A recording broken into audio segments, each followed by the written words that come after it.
ఈ 3 మాటలను బట్టి గిద్యోను వారిలో ఉండిన కోపాన్ని ఏం చేశాడంటే తగ్గించాడు. అక్కడ పెద్ద గొడవ జరగాలి. అసలు గొడవ ఆరంభమైంది.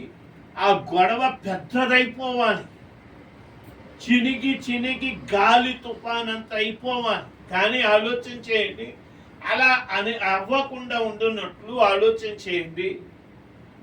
ఎలా మాట్లాడాలో అలా మాట్లాడి వారిలో ఉన్న కోపాన్ని తగ్గించి అక్కడ తుఫాన్ అనేది రాకుండా ఆపేసినట్లుగా మనం చూస్తాం. దేవునికి మహిమ కలుగునుగా. సామెతల గ్రంథం 15వ అధ్యాయం 1వ వచనం చదువుకుంటాం.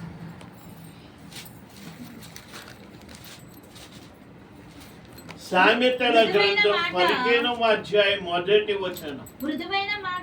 మృదువైన మాట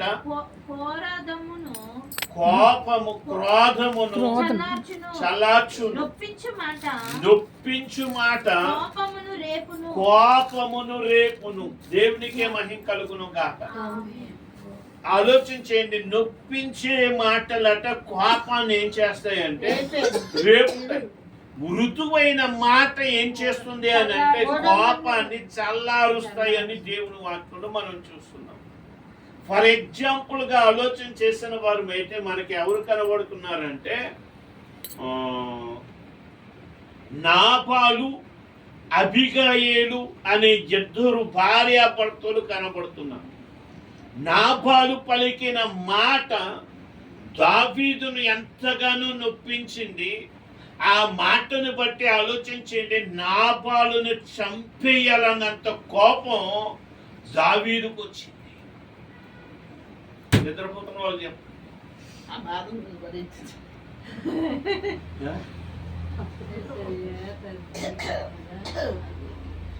దావీదును చంపేయాలన్న కోపం అనేది వచ్చింది. దావీదునేనా? నాబాలుని చంపేయాలన్న కోపం ఎవరికి వచ్చింది? ఎందుకు వచ్చింది? నాబాలు దావీదు చేసే ఒప్పించేటట్లుగా ప్రవర్తించాడు. దావీదు చేసినది కూడా జ్ఞాపకం చేసుకోకుండా మాటల వల్ల ఏమొస్తుంది అని అంటే కోపం వస్తుంది. వెంటనేనట దావీదు ఏం చేశాడంటే కత్తి పట్టుకొని నాబాలును చంపేయాలని బయలుదేరాడట. దావీదు నాబాలును చంపేయాలని బయలుదేరాడని తెలిసిన దాసుడట వెంటనే అబిగయేల్ దగ్గరకు వచ్చి అబిగయేల్తో మాట్లాడుతున్నాడమ్మా, మనము దావీదు యొక్క పొలంలో ఉండినప్పుడు దావీదు గాని దావీదు పనివారే గాని మనకి ఎంతగానో హెల్ప్ అనేది చేశారు.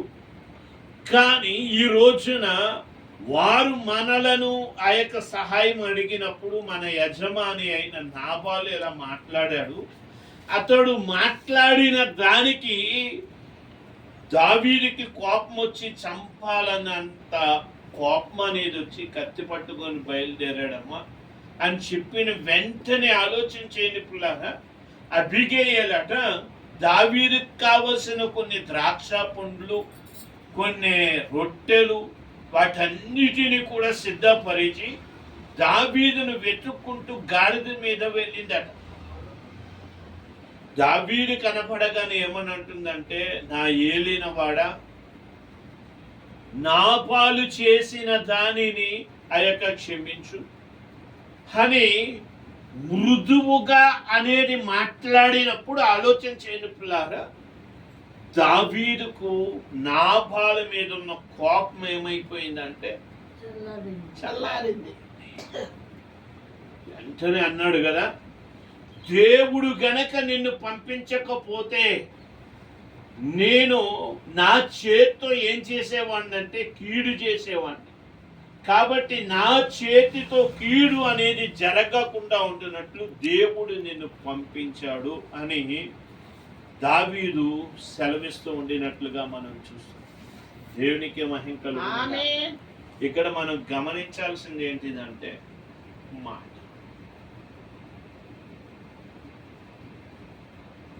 ఏం గమనించాలి? నేను 10 లక్షలు తీసుకొచ్చాను, 10 లక్షలు తీసుకొచ్చాను, నేను చెప్పినట్లుగా నువ్వు చేయవా? పిల్లలు ఆలోచన చేయండి. నేను ఆ యొక్క పొద్దుననగా కష్టపడుతున్నాను, నేను మగవాడిని అని నేను చెప్పినట్లుగా నువ్వు చేయవా అని ఇలా మాట్లాడాను అనుకో, ఏమవుతుంది? కోపం వస్తుంది. ఆలోచన చేయండి పిల్లారా, ఏమొస్తుంది? ఎప్పుడు ఆలోచన చేయని శాంతంగా ఉన్నవాడు కూడా ఈ మాటలను బట్టి ఏమొస్తుంది అని అంటే కోపం వస్తుంది. నీ మాటలు కోపాన్ని రేపే మాటల్లాగా ఉండవు. నీ మాటలు ఎలాగ ఉండాలంటే మృదువైనట్లుగా ఉండాలి. మృదువైనట్లుగా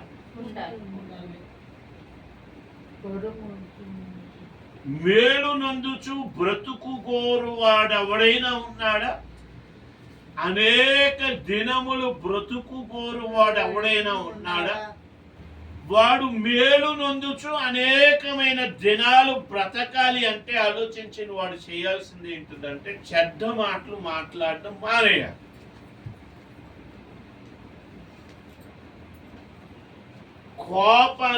ఆ యొక్క కోపాన్ని తెచ్చుకొని కోపాన్ని తెప్పించే మాటలు మాట్లాడడం అనేది మానేయాలి.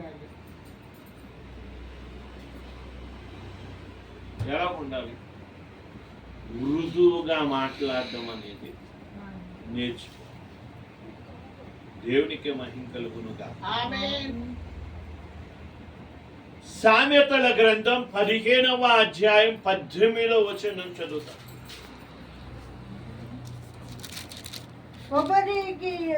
కోపోద్రేయగువాడు కోపద్రేకి అయిన వాడు కలహము రేపును దీర్ఘశాంతుడు వివాదమును అణిచివేయును.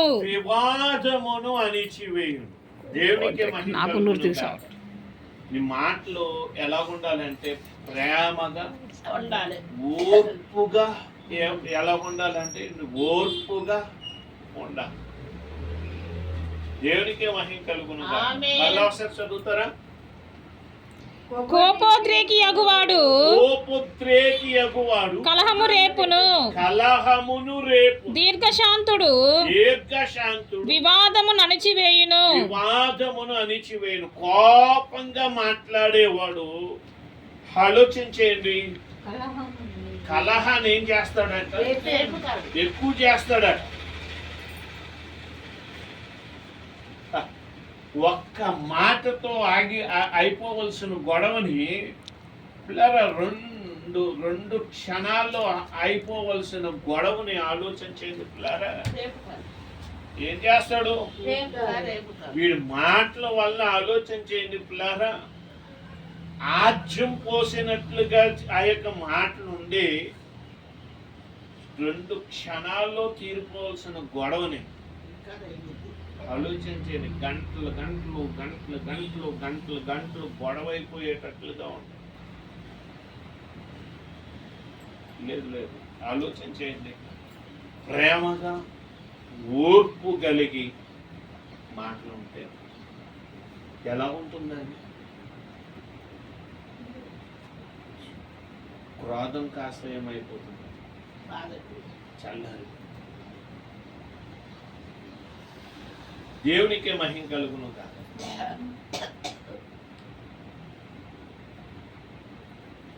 నేను ఒక మాట అంటాను. ఏంటా మాట అంటే, యేసు ప్రభు దగ్గరికి ఒక స్త్రీని, వ్యభిచారంలో పట్టబడిన ఒక స్త్రీని యేసు ప్రభు దగ్గరికి తీసుకొచ్చారు. ఎవరి దగ్గరికి? యేసు ప్రభు దగ్గరికి తీసుకొని వచ్చినప్పుడు ఆలోచన చేయండి పిల్లారా.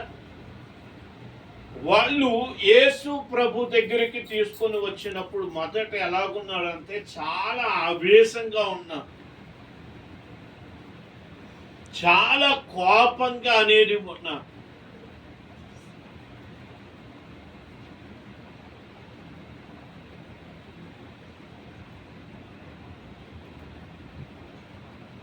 వాళ్ళు అంటున్నారు యేసు ప్రభు దగ్గరకు వచ్చి, బోధకుడా, ఈమె వ్యభిచారం చేయుచుండగా పట్టబడింది, ఈమె వ్యభిచారంగా చేయుచుండగా పట్టబడింది కాబట్టి మోషే ధర్మశాస్త్రం ప్రకారంగా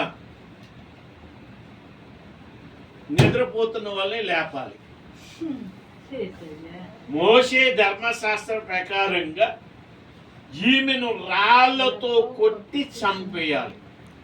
ఏమంటావు అన్నాడు. ఎంత ఆవేశంగా ఉన్నారు. యేసయ్య ఏమీ మాట్లాడలేదట. నేల మీద ఆయన ఏదో రాసుకుంటున్నాడు. వీళ్ళకి ఇంకా ఆవేశం ఎక్కువ అవుతుంది. వాళ్ళు అంటున్నారు, ఏమని అంటున్నారంటే, ఈమెను రాళ్లతో కొట్టి చంపమంటావా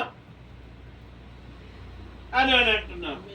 యేసయ్య అన్నాడు, ఏమని అన్నాడు అని అంటే, ప్రేమగా ఒకే ఒక మాట, నువ్వు చేయలేదా తప్పు అని అన్నాడా? నీలో లేదా పొరపాటు అని అని అన్నాడా? అనలేదండి. అలా గనక మాట్లాడితే అక్కడ ఇంకొక రీతిగా గొడవ అనేది ఉంటుంది.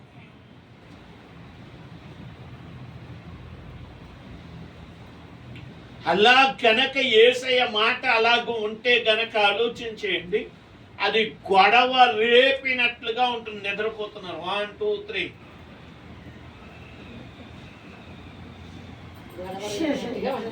గొడవ రేపినట్లుగా అనేది ఉంటుంది. గొడవ ఎక్కువ అవుతూ ఉన్నట్లుగా ఉంటుంది.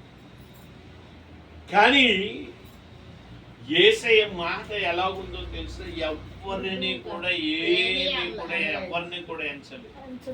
మీలో పాపం చేయని వాడెవడో వాడే మొదటి రాయి వేయమని. ఎవరిని ఎంచల, ఎవరిని కించపరచల. ఆలోచించండి, ఎవరిని కూడా ఎత్తి అనేది చూపించాల. ఆలోచించండి, వాళ్ళతో ప్రేమగా ఓర్పుగా ఆయన మాట్లాడారు. ఆలోచించేయండి. యేసయ్య ప్రేమగా మాట్లాడిన ఆ మాట ఎవరికి వాళ్ళకి ఏమనిపించింది అని అంటే, ఆలోచించేయండి, వారితోనే మాట్లాడినట్లుగా ఉంది. ఆవేశంగా వచ్చిన వారు, కోపంగా వచ్చిన వారు, రాళ్ళు పెట్టి కొట్టి చంపేయాలన్నంత కోపంతో వచ్చిన వాళ్ళట యేసయ్య మాటకి ఏమైపోయారంటే అక్కడ రాళ్ళు విడిచిపెట్టి వెళ్ళిపోయారు. అంటే యేసయ్య ఎవరిని ఎంచలేదు, ఎవరిని కించపరచలేదు, ఎవరిని వేలెత్తి చూపించలేదు. ఎవరి తప్పు వాళ్ళు తెలుసుకునేటట్లుగా ప్రేమగా మృదువుగా అనేది మాట.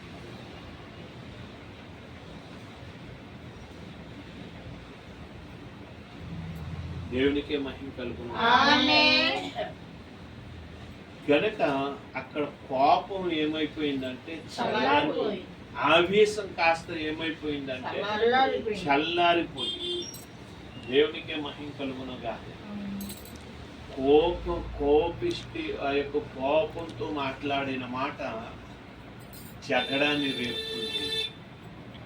ప్రేమతో ఓర్పుగా మాట్లాడిన మాట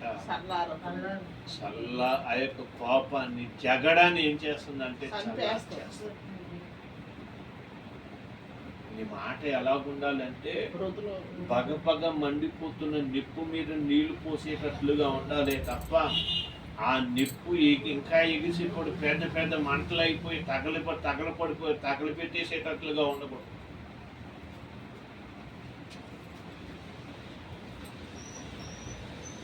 ఒక మాట అనేది మీకు తెలియజేస్తాను. సొలొమోను కాలంలో దేవుడు సొలొమోను చేత మందిరాన్ని కట్టించాడు. మందిర నిర్మాణం కోసం సొలొమోను ఏం చేశాడు అని అంటే ప్రజల దగ్గర పన్ను అనేది కట్టించుకున్నాడు. ఆ ప్రజలు కట్టిన పన్ను నుంచే దేవుని మందిరాన్ని కట్టడం అనేది జరిగింది. దేవునికి మహిమ కలుగును గాక. ఆమేన్. గవర్నమెంట్ అనేది ముందుకు నడవాలి అంటే, గవర్నమెంట్ అనేది పని చేయాలంటే మనం కట్టాల్సిన ట్యాక్స్లు ఏం చేయాలి? దేవునికి మహిమ కలుగును గాక. ఆమేన్. మనం ట్యాక్స్లు అనేది కట్టకపోతే ఆలోచించేయండి పిల్లారా, గవర్నమెంట్ ఎలా నడుస్తుంది? ఏమీ జరగదు. అలాగే మందిర నిర్మాణం అనేది అక్కడ సొలొమోన్ గవర్నమెంట్ ఏం చేస్తుంది అని అంటే ఆ మందిర నిర్మాణం అనేది చేస్తుంది. మందిర నిర్మాణం అనేది చేస్తున్నప్పుడు ఆ మందిర నిర్మాణం కోసం కొన్ని ట్యాక్స్లు ఎక్కువగా వసూలు చేయడం అనేది జరిగింది. ఇప్పుడు సొలొమోన్ లేడు, సొలొమోనుకు బదులుగా రెహబాము అనే వ్యక్తి రాజయ్యాడు. అయితే ఇప్పుడు సొలొమోను ప్రారంభించిన మందిరం పని అనేది పూర్తయిపోయింది. ఇప్పుడు రెహబాం దగ్గరకు వచ్చి అని అంటున్నారు, మందిర నిర్మాణం చేసినప్పుడు మీ తండ్రి గారు పన్నులు వసూలు చేశారు, ఇప్పుడైతే మందిర నిర్మాణం అనేది అయిపోయింది, మేమైతే ఈ ట్యాక్స్లు అనేది కట్టుకోలేకపోతూ ఉన్నాము, మా మీద భారంగా ఉంది, ఈ ట్యాక్స్లు అనేది తగ్గించమని అన్నప్పుడు ఆలోచించేండి పిల్లారా. రెహబాము వారితో మృదువుగా మాట్లాడితే రాజ్యం ఏమైపోయేది కాదు.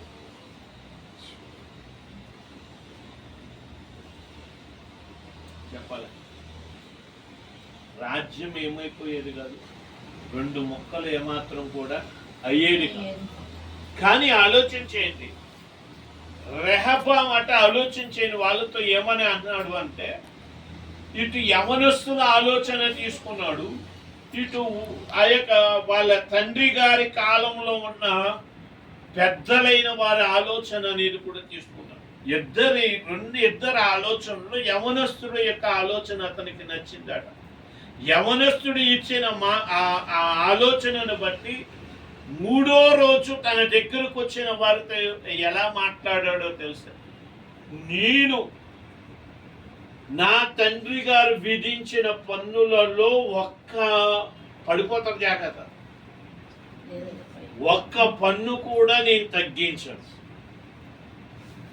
ఇంకా పన్ను అనేది ఎక్కువ చేస్తాను తప్ప పన్ను ఏమాత్రం కూడా తగ్గించనని గర్వంగా మాట్లాడాడు. ఏం మాట్లాడాడు? రాజు అయితే గర్వంగా మాట్లాడచ్చా?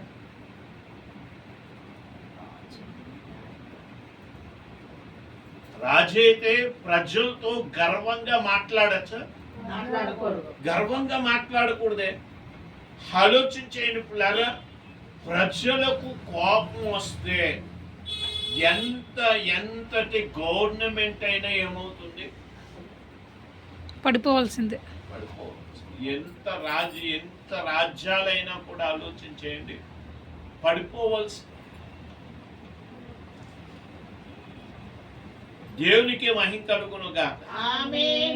ఆ గవర్నమెంట్ విషయంలో ప్రజలకు తిరుగుబాటు అనేది వచ్చినట్లయితే ఆలోచించేండి పిల్లారా, ఆ గవర్నమెంట్ అనేది కుప్పకూలిపోవాల్సిందే. అయితే దేవుని వాక్యం అంటూ మాట్లాడుతుంది, రెహబాము మాట ఆ రీతిగా ఉంది, ప్రజలలో తన మీద తిరుగుబాటు అనేది వచ్చేటట్లు, వాళ్ళ కోపం అనేది రేగేటట్లుగా ఆ మాట అనేది ఉంది. కనుక ఆలోచించేది, ప్రజల్లో తిరుగుబాటు వచ్చింది. ఆలోచించిన ప్రజలందరూ కూడా రెహబాం మీద తిరగబడ్డారు. రెహబాం అక్కడి నుంచి పారిపోయారు. 10 గోత్రాలు 10 గోత్రాలు వారు ఒక రాజ్యం అయిపోయారట, 2 గోత్రాలు వారు ఒక రాజ్యం అయ్యారట. ఈ రోజున మన మాట ఎలాగుంటుందో ఒకసారి ఆలోచించారు. ఈ రోజున మన మాట యేసయ్యనట ఇద్దరు దొంగల మధ్యన సిలువేసినప్పుడు, ఇద్దరు దొంగల మధ్యన కూడా సిలువేసినప్పుడు ఇద్దరి దొంగలు కూడా యేసు ప్రభుని ఏం చేశారంటే దూషించారు. ఆయనను దూషించి మాట్లాడారు. కానీ ఎప్పుడైతే యేసయ్య తండ్రి వీరేమి చేయుచున్నారో వీరు ఎరగరు, వీరిని క్షమించమని ఎప్పుడైతే ఆ మాట యేసయ్య నోట నుండి వచ్చిందో, కుడి ప్రక్క ఇద్దరు దొంగలలో ఒక దొంగ అయిన కుడి ప్రక్కన దొంగ మనసు ఏమైపోయిందంటే యేసయ్య మీద ఉన్న కోపమంతా కూడా ఏమైపోయిందంటే తగ్గిపోయింది. యేసయ్య వైపు తిరిగి అంటున్నాడు. ఏమని అంటున్నాడు అని అంటే ఆలోచన చేయండి. ఇంకొక దొంగ ఇంకొక దొంగ మారకుండా ఇంకా యేసు ప్రభుని దూషిస్తుంటే ఆ దొంగతో అంటున్నాడు కదా, నీవు దేవునికి భయపడవా? ఈయనైతే మనం చేసిన అపరాధాన్ని బట్టి మనం తగిన శిక్షణ అనుభవిస్తున్నాం. ఈయనైతే ఏ తప్పు చేయలేదు, అయినా కూడా మనుష్యులందరి పాపం నిమిత్తము శిక్షణ అనుభవిస్తున్నాడు అని గద్దించాడు. యేసు వైపు తిరిగి అంటున్నాడు, యేసు నీ రాజ్యంతో వచ్చినప్పుడు నన్ను జ్ఞాపకం చేసుకో. ఎంతటి మార్పు రావడానికి కారణం ఏంటి? ఇంతకు ముందు యేసయ్య మీద చాలా కోపంగా ఉన్నాడు కదా, మరి ఎంత శాంతం అనేది రావడానికి కారణం ఏంటి అని అంటే యేసయ్య మాట్లాడిన మాట ఎలాగుందంటే చాలా ఓర్పుగా ఉంది, చాలా ప్రేమగా ఉంది. ఎంతటి కోపాన్నైనా చల్లార్చేసేటట్లుగా మాట. దేవునికే మహిమ కలుగును కాక. దేవుని వాక్యం మనతో మాట్లాడుతుంది. ఈ రోజున మన మాట్లాడే తీరే ఏ రీతిగా ఉంటుందో ఒక్కసారి ఆలోచించండి. మనం మాట్లాడే విధానం అనేది ఏ రీతిగా ఉంటుందో ఒకసారి మనం ఆలోచించాలి. ఈ రోజున మనం ఏ రీతిగా ఉన్నామో ఒకసారి ఆలోచించాలి. దేవుడి కొద్ది మాటలు మీ అంతరంగంలో పదిలో పరిచి ఆయన మహిమ పొందును. ప్రార్థన చేద్దాం.